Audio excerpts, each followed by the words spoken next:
আপনি নাকি তাবিজের পক্ষে বক্তব্য দিয়েছেন। আমরা তো এতদিন এটাকে ভালো মনে করতাম না। আসলে বিষয়টা কি ভাই, আমাদের দেশের একটা মৌলিক সমস্যার জায়গা হলো যে আমরা আসলে অযথা বেহুদা কিংবা অন্য কোনো মানুষের সমালোচনা করার মতো কোনো ইস্যু যদি পাই তো আমরা খুব জমজমাট আড্ডায় জমে যাই, আমাদের খুব ভালো লাগে, সেটা যেই হোক না কেন। বিশেষ করে নিজের মতের সাথে কারোর মতের কোনো দিক থেকে যদি অমিল থাকে তাহলে সেক্ষেত্রে তো কোনো কথাই নেই। ওই বেচারার কোনো একটা কথার ফাঁক ফোকর যদি পাই ভালো, যদি না পাই তো ফাঁক ফোকর তালাশ করি যে কোথায় হাতটা ঢুকান যায়, এবার ঢুকে তার পিছনে লেগে যায়। আমরা পরিষ্কারভাবে সবসময়ের জন্য বলেছি, এখনও বলছি যে তাবিজের ব্যবহারের ব্যাপারে আমরা সবসময় নিরুৎসাহ করে থাকি মানুষকে।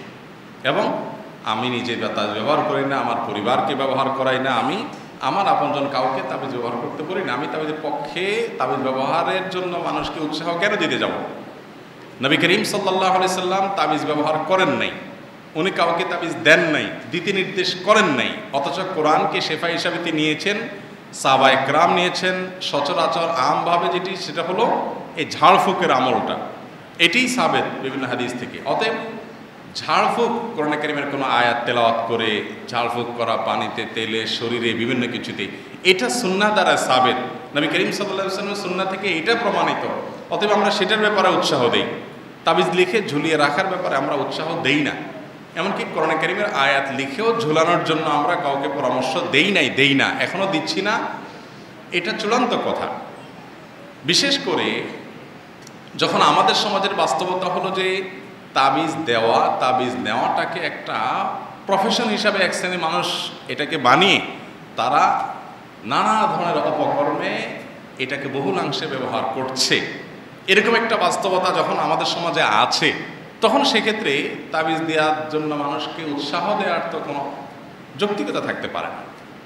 তাবিজ যারা দেয় তারা আপনার তাবিজের মধ্যে ম্যাক্সিমাম যত তাবিজ দেয়া হয় আমাদের সমাজে, আমার মনে হয় পার্সেন্টেজ করলে সামান্য কিছু বাদ করতে পারে, আর ম্যাক্সিমাম তাবিজই হলো এই উল্টাপাল্টা তাবিজ, যেগুলোর ব্যাপারে উল্টাপাল্টা তাবিজ বলতে সেখানে লেখাগুলো আপনার আপত্তিকর, শিরিকপূর্ণ এবং আপনার জঘন্য থেকে জঘন্য। ফেরাউন, কারুন, নমরুদ, হামান, অমুক তমুক, সাংকেতিক চিহ্ন টিহ্ন, আবজাদি, বিভিন্ন হিসাব নিকাশের, এগুলো ম্যাক্সিমাম তাবিজগুলোতে। কিছু কিছু তাবিজে কোরআন কারীমের আয়াত অথবা দোয়া লেখা হয়, সেগুলোকে অনেক উলামা ইকরাম জায়েজ বলেছেন, সেটা আমরা বলেছি।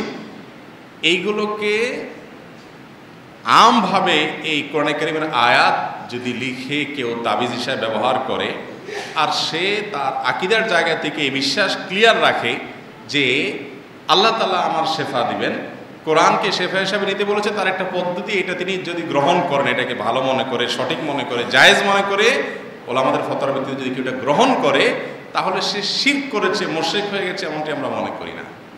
মূলত আমরা এই জিনিসটাকেই বিভিন্ন সময় বলার চেষ্টা করি। খোলাসা কথা হলো যে আপনার তাবিজ দেয়া নেয়াকে এটাকে প্রফেশন হিসাবে বানিয়ে নেওয়া, তারপরে যায় এই তাবিজ যারা দেয় এদের মধ্যে বেশিরভাগ বা বড় একটা অংশ মানুষ দেখবেন যে যত অপকর্ম আছে, খারাপ কাজ আছে, এগুলোতেই তাবিজের ব্যবহার বেশি হয়ে থাকে। এর পাশাপাশি বাংলাদেশে এখন নতুন সমস্যা হলো জাদুর সমস্যা, ব্ল্যাক ম্যাজিকের সমস্যা। ঘরে ঘরে ব্ল্যাক ম্যাজিকের রোগী। এই ব্ল্যাক ম্যাজিকের কাজ ঢাকা, পুরান ঢাকায় অনেকে করে, অনেক জাদুকর করে, চট্টগ্রামে অনেকে করে। এগুলো ভরে গেছে ঘরে ঘরে, এবং মানুষ অসুস্থ হয়ে যাচ্ছে। ডাক্তারি আপনার চিকিৎসায় কোনো আপনার সুস্থতা তো দূরের কথা, রোগটাই নির্ণয় করা যাচ্ছে না। এরকম অনেক কেস আছে যে কেসগুলো একটু গভীরে গিয়ে ডিপলি আপনার সেটাকে অ্যানালিসিস করার পর দেখা গেছে যে সেটা মূলত আপনার জাদুর রোগী, সেটা মূলত সেহের। অতএব এই ধরনের পরিস্থিতিতে এই তাবিজের যারা ব্যবসা করে, এই তাবিজের ব্যবসা থেকে সেহেরের দিকে যায়, বা এইখান থেকে মানুষ সেহেরের রুটে যায়, এটা খুব পরিষ্কার। মানুষকে নবী করিম সাল্লাল্লাহু আলাইহি সাল্লাম আমল শিক্ষা দিতেন। আমল, এই দোয়া পড়েন, ব্যথা হয়েছে এখানে হাত ধরে এই দোয়া পড়েন। তিনি ব্যথার দোয়া লিখে দেন নাই।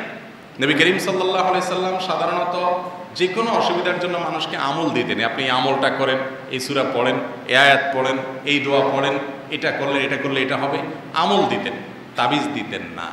তো অতএব তাবিজ দেওয়ার ব্যাপারে, তাবিজ নেওয়ার ব্যাপারে বিশেষ করে মৌলিকভাবে উৎসাহ আমরা দিই নাই। হ্যাঁ, আমরা যেটা বলেছি সেটা হলো যে যেই তাবিজে কোরআনে কারীমের আয়াত লেখা আছে সেটাকে অনেক ইমামগণ জায়েজ বলেছেন, তাদের মত কোনো ইমামের মত, কোনো আলেমের মত আপনার কাছে যদি অগ্রহণযোগ্য মনে হয় আপনি আমল করবেন না, কিন্তু সেটাকে নিয়ে ট্রল করা, ওই মতেরও কারণে তাকে মুশরিক বানানো, শিরকের পক্ষাবলম্বনকারী বানানো, এটা খুব জঘন্য একটা ব্যাপার, খুব জঘন্য একটা ব্যাপার।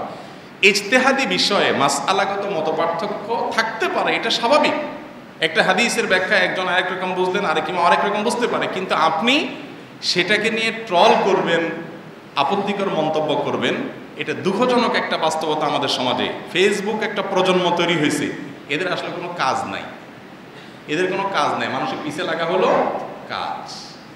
আমাদের দেশে একটা সমস্যা হলো বেকারত্ব, কাজ থাকলে আসলে আকাজ করতো না, যেহেতু কাজ নাই কি আর করবো, সে ফেসবুক টিভি এবং এর পিছনে ওর পিছনে লাগালাগি করে। ভাইরা আমার, ডক্টর খন্দকার আব্দুল্লাহ জাকির রহমান একটা কথা বলতেন যে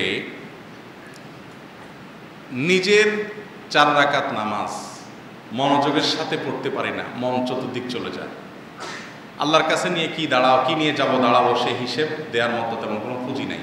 কিন্তু আমি আছি মানুষের তালে, আরে বাবা যার যার হিসাব তো শেষে দিবে, কেউ যদি ভুল কিছু করে তো তার হিসাব সে দিবে। এরপরে গিয়ে আপনি মানুষের কলবে হাত দিয়ে, নিয়তে হাত দিয়ে বের করে আনতেছেন তার উদ্দেশ্য এটা, তার উদ্দেশ্য এটা। এগুলো সবগুলো দিন সম্পর্কে আমাদের জাহালত, অজ্ঞানতা এবং মূর্খতার কারণে হয়েছে। আল্লাহ তাআলা আমাদেরকে হেফাজত থাকার তৌফিক দান করুন। পরিস্থিতি অনুযায়ী বেদাত করার হুকুম কি, উত্তরটা দিলে উপকৃত হব। পরিস্থিতি অনুযায়ী বেদাত মানে হলো, ধরেন এটার মানে কি, এটার মানে হলো ধরেন কেউ এমন জায়গায় ফেসে গেছে, এখন বেদাত না করলে তার দাঁত উল্টে যাবে, বেদাত না করলে সে নিজেই বেদাত হয়ে যাবে, দাঁত ফেলে দিবে, এরকম যদি কোনো পরিস্থিতি হয় অসুবিধা নাই, বেদাত করলে কোনো অসুবিধা হবে না। আর দ্বিতীয় কথা হলো, কোনো ইবাদত যেটা মূলত নবী করিম সাল্লাল্লাহু আলাইহি সাল্লামের বাতানো পন্থার বাইরে নিজস্ব কোনো প্রক্রিয়ায়, নিজস্ব কোনো পদ্ধতিতে এমনভাবে কেউ করলো যেটা বেদাত হলো, এটা যে ব্যক্তি এটাকে ইবাদতের সওয়াবের সুন্নাহ মনে করে করছে তার জন্য এটা বেদাত হবে। যে এটা জানে যে এটা আসলে বেদাত, কিন্তু এখানে এটা না করলে ঝামেলা তৈরি হতে পারে, ভুল বোঝাবুঝি তৈরি হতে পারে, অসুবিধা তৈরি হতে পারে, সে অসুবিধা তৈরির হাত থেকে রক্ষার জন্য তিনি যদি করেন, তিনি এটাকে বেদাত জানেন, এটা তিনি সঠিক মনে করেন না, কিন্তু ওইটা মনে করে যদি সে করে, তাহলে সেক্ষেত্রে এই করাটা আর একজন বেদাতির বেদাত করাটা জীবনেও এক হতে পারে না।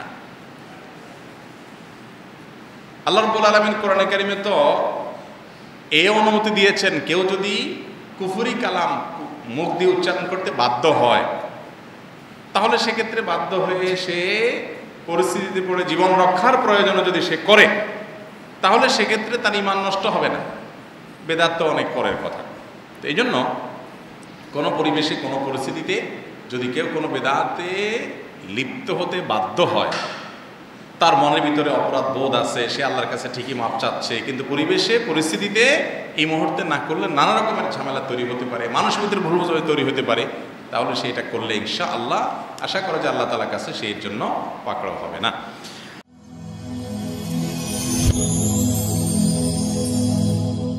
Rose TV 24. Enjoy by listening to the Holy Quran.